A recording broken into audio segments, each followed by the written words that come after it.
The deadlock over federal funding continues in Washington on day 2 of the government shutdown. No votes are scheduled in the Senate today in observance of the Jewish holiday Yom Kippur.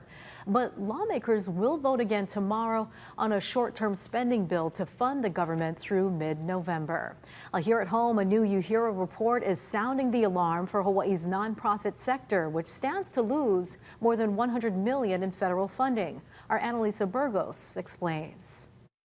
Economists and nonprofit leaders are calling it a crisis, warning the government shutdown only worsens the fallout from federal cuts. New research from UH and the Hawaii Community Foundation shows $126 million in federal grants earmarked for Hawaii nonprofits are now politically vulnerable. Over half of it is in healthcare programs and Native Hawaiian serving programs. If you make cuts to these kinds of programs at the same time that there are cuts elsewhere, whether it's in Medicaid or SNAP or tax credits for Affordable Care Act, then the strains on the system just compound. An estimated 49,000 Hawaii residents are at risk of losing Medicaid coverage due to additional work requirements, and another 22,000 lose risking some of their SNAP benefits. They could significantly increase demand for the services of these nonprofits at precisely the time where the nonprofits themselves are losing some federal contracts. Roughly a third of federally funded nonprofits count on Washington for more than 20% of their revenue.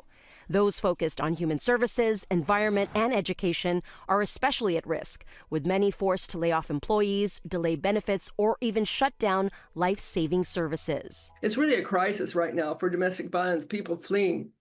They don't have anywhere to go unless they go to a shelter, but they can't bring their animal. When a young person, ages 14 to 24, is on the streets without that lifeline from trusted adults, our efforts to reunify runaways with their families, our efforts to connect young people to mental health, substance abuse treatments are all going to be interrupted. The Hawaii Community Foundation says it's using the report to prioritize grant making and strategically support programs with the greatest need.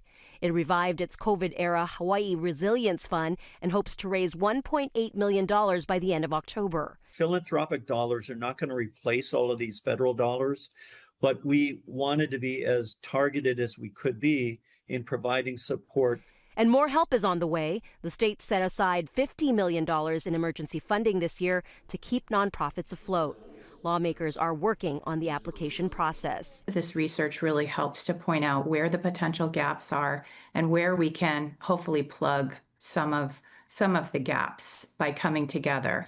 Find a link to the report on our website, hawaiinewsnow.com. Annalisa Burgos, Hawaii News Now.